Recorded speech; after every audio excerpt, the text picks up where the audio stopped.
21व्या वर्षी मी जपानला गेलो मर्चंट नेव्हीमध्ये. मग मी थँक्यू पण बोललो. ज्यावेळी कारणामुळे मी 12वी नापास झालो. एक छान मुलगी होती, तुला माहित नव्हतं मी इतक्या प्रेमात आहे, त्यामुळे मी पण थँक्यू बोललो आणि आजही थँक्यू बोललो.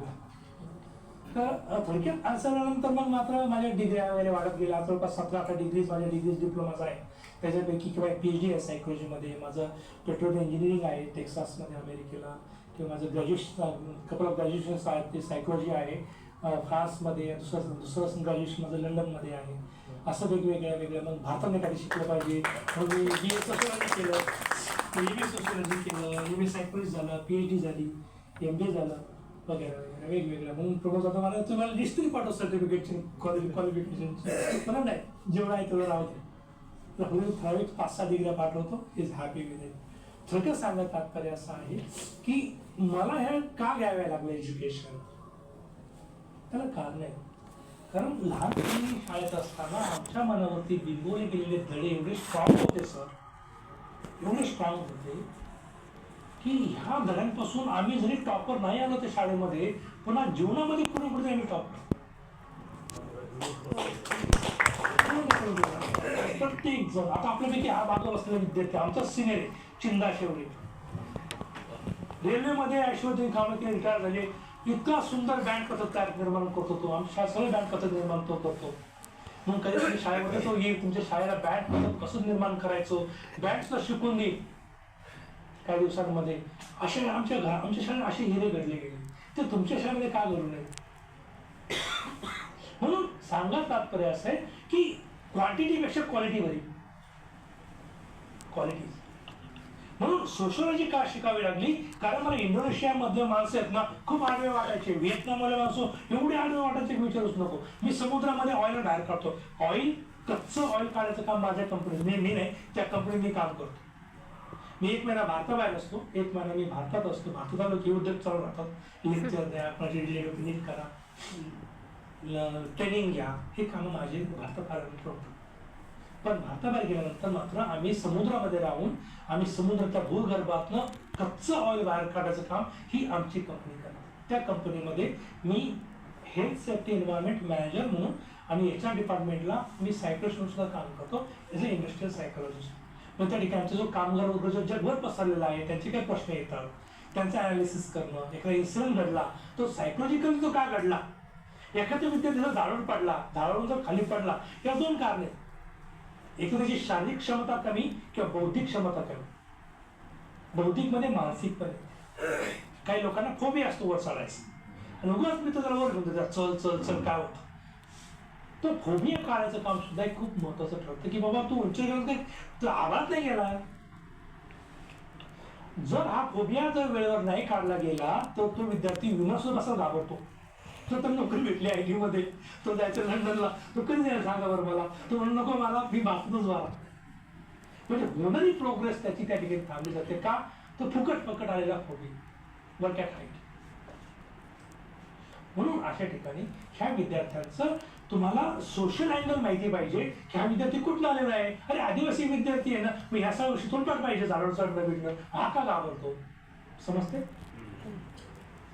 तर मानसिक कारण आहे, कोणीतरी घडलेला सदमा, कोणतरी वरून खाली पडलेला असतो आणि तो गेलेला असतो. कोणीतरी मित्र असेल, आजी आजोबा, कोणीतरी असं, कोणी विहिरीत उड्या मारलेल्या असतात काही लोकांच्या घरी आत्महत्यासाठी. तर अशा ठिकाणी तुम्हाला तो प्रॉब्लेम होऊ नये म्हणून या विद्यार्थ्यांच्या ह्या भावना, आव्हानं हे सगळे पाहायला पाहिजे. म्हणून मेंटल हेल्थ म्हणजे काय की it's how we feel, think and act every day. तुम्ही दररोज कसे, तुम्हाला फिलिंग काय आहे, तुम्ही काय काम करता, तुम्ही कसा विचार करता, दररोज ह्या गोष्टी तुमच्या बदलत असतात. काही ठिकाणी रुटीन आहे की नाही, काही गावामध्ये रुटीन आहे, तेच काम, तेच तेच तेच तेच तेच तेच तेच तेच तेच ते. पण तेच ते करताना तुम्हाला दररोज नाविन्य ज्याला काय करता येतो त्याचं मानसिक आरोग्य चांगलं. समजते माझं म्हणून.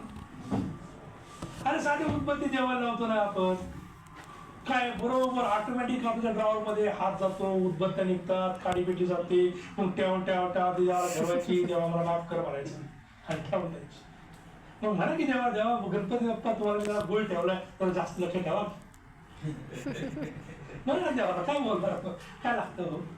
कुठे पाणी घालता, कुंडीला पाणी घालता, सांगायचं अरे किती सुंदर फुलं, असे छान छान राहा. हात लावा फुलांना, फील करा.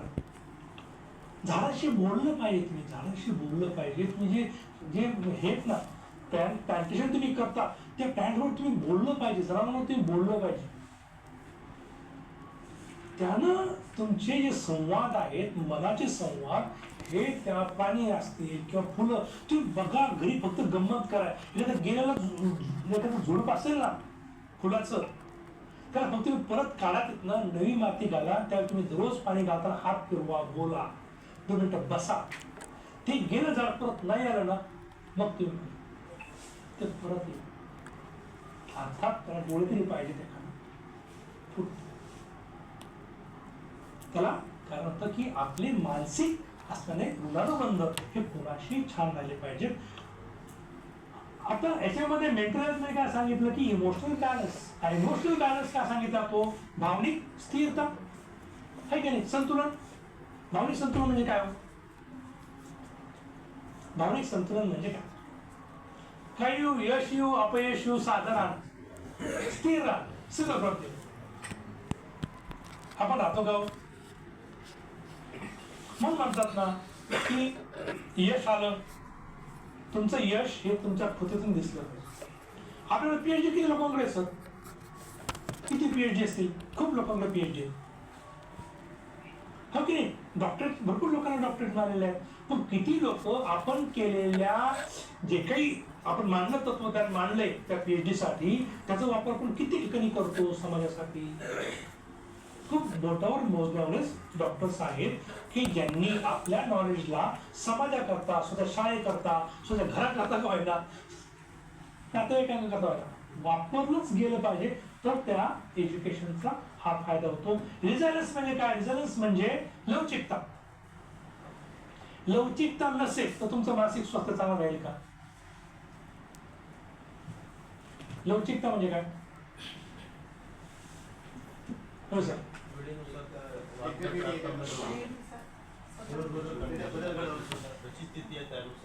जशी स्थिती आहे त्यानुसार आपण वर्तन बदलणे, हे डिप्लोमॅट्स असतात.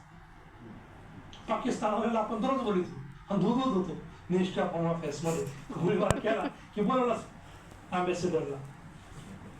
आणि अँबॅसेडर कोण असतात? IAS असतात, बरोबर? इंडियन फॉरेस्ट सर्व्हिसेस मध्ये IFS. म्हणजे अत्युच्च लेवल असलेले माणसं, त्यांची निवड सुद्धा ही वेगळ्या प्रकारातून सायकोमॅट्रिक असेसमेंट करून केली जाते. त्यांच्या एक्झाम्स IAS सारख्या नाहीत, कारण त्यांना प्रचंड वेगळ्या प्रेशर खाली काम करून त्यांचे ते निर्णय घ्यायचे असतात. त्या लोकांना तोंड दाखवायचं असतं. तर जयशंकर सांगते hello how are you. Neighbour बरोबर तसंच राहिलं पाहिजे. अरे काल तुमचं पाणी आलं होतं, जरा पाणी जरा सोप तरी टाका, असं तरी धुवून निघत लवचिक. ते त्याला म्हणून तुमचे आता ते आमच्या शेजारी ते पानं, झाडाचे पानं खाली पडतात म्हणून माझ्या बायकोवर ते मांडत. ते पानं खाली पडले, पान आहे ते नैसर्गिक आहे, झाड आहे, पडणार पानं. मग ते जे भांडणारे आहेत, त्या जे भांडणारे आहेत, जे भांडणारे आहेत ते मुख्य देतात. त्यांच्याकडे पाहिलं त्याला सांगा माहिती मी कोण आहे. त्यांनी असं वर करून पाहिलं, म्हणलं मॅडम हे पान पुढच्या वेळेस मी बायको सांगतो झाड आणू नको. आणि पडणार बायको तू का झाड आणलं? म्हणून मी नाही आलो, ते वाऱ्याने आणलं. मॅडम आता वारच नाही का थांबू शकत? हा मी झाड काढू शकतो. काढायचं का? तुमचीच गाडी झाडाखाली असते. तिथून पुढं भांडण बंद. मग अशा प्रकारच्या माणसांबरोबर तुम्हाला जर दररोज जर पाला पडत असेल तर तुमच्या मासिक अशा प्रकृती यायची की तेच येऊन. आणि असे तुम्हाला विद्यार्थी, पालक, सहकारी नेहमीच भेटणारे असतात. मग अशा लोकांबरोबर तुमचं फक्त एक थँक्यू, सॉरी, स्माईल खूप महत्वाचं काम करतो. म्हणून तुमची मानसिक अवस्था जर स्वतःच चांगली असेल तर तुम्हाला समाज मिळायला वेळ नाही. हा कधी कधी आपण तो जास्तच बोलतो किंवा ठीक, मग सांग दंड भेट. पण भांडण खोला खोला करायचं तगडा असं तू कुठे भांडण करा. पाण्याचा फटका यावा पण नाही. म्हणून नको त्या ठिकाणी लवचिकता नको, हवं त्या ठिकाणी लवचिकता. त्याकरता लवचिकता म्हणजे तुमचं मतलब वाक्य पण काय मोडेल पण वाकणार नाही असं काही प्रकार आहे का? हो. मोडेल पण वाकणार नाही किंवा वाक्य पण मोडणार नाही हे पण दुसरं वाक्य. आपल्याला वाक्य पण मोडणार नाही. सायकोलॉजीच्या भाषेत कित्येकदा सुपरवायझर्सला तात्पुरतं गव्हाला खुश करण्याकरता आपण खोटं बोलतो. साहेब तुम्ही खरं, सूर्य इकडनंच उगवतो, खरंच पाहिजे. कित्येकदा असं बोलणं म्हणजे आपली लवचिकतेला काय बाधा माहिती ना. माणूस करणं आपणच किंमत करतो. दुसरं म्हणेल ना आजकाल मुलं शिक्षणाची किंमत करतात.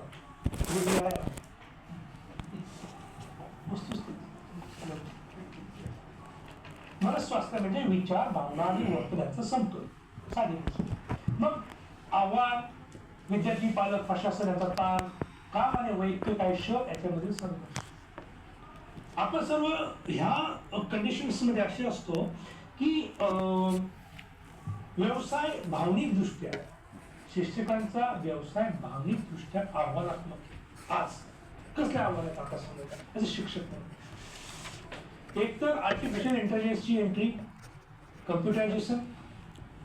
ज्याला आपण पहिले हाताने लिहायची सवय होती, आता कम्प्युटरचे कीबोर्ड सगळं लागतो, ABCD इथून सुरुवात झाली आपली. आता कुठेतरी आपण MSc कस तरी पास करून पुढे कामाला आलो तर अजून काहीतरी आले. पण इथपासून तर सगळे रिपोर्ट जनरेशन आता तुमचे व्हिडिओ कॉलवरती यायला लागले. म्हणजे ह्या सर्व गोष्टींना व्यावसायिकरित्या आणि भावनिकरित्या याच्यावरती आपला खूप वेळ जायला लागलेला. कॉमन चॅलेंजेस आपल्या सर्वांकरता काय आहे ते म्हणजे वर्कलोड, डेडलाईन. आपल्या डेडलाईन कधी संपत नाही, रोज एक नवीन डेडलाईन असते, बरोबर ना.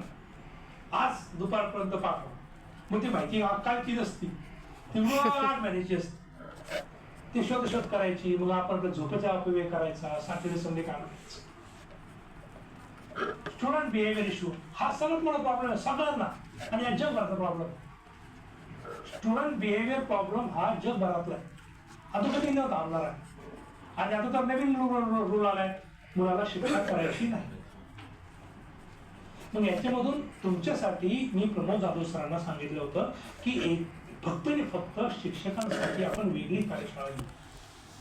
ती घेतलीच गेली पाहिजे. विद्यार्थ्यांना शिक्षा न करणं म्हणजे नेमकं काय करायचं की जेणेकरून पूर्ण सरळ होईल. मग ती काही आत्ताची हे नाही, ते सवय कधी पूर्ण वेळ व्हायला आम्हाला शिक्षक कळतच नाही मध्ये. अरे हा जो इम्पॅक्ट मुलांच्या मनावरती होणार आहे हा खूप वेगळा आहे. ज्या शिक्षकांना कान धरायची सवय, ते कान धरल्याशिवाय बोलतच नाही विद्यार्थ्यांबरोबर, यांचं चुकून मुकून झालं. कान जर वाढला आणि ते पूर्ण दवाखान्यात गेलं आणि त्यांनी केस टाकलं, शिक्षकांचं काय होतं? धोरणाचं लावायचो नाही करू शकत, शिक्षण आहे. मग तर शिक्षण असं थांबायचं का? वेगवेगळे work in balance, lack of appreciation. तुम्ही तुमच्या स्टाफचं ऍप्रिसिएशन जरूर केलं पाहिजे, जरूर केलं पाहिजे. ऍप्रिसिएशन स्टाफचं केलं पाहिजे, तुमच्या शिपायापासून सर्वांचं. बारीक बारीक गोष्टींवर कौतुक केलंच पाहिजे. अरे वा मॅडम, हे छान फुलं खूप सुंदर सजवलं.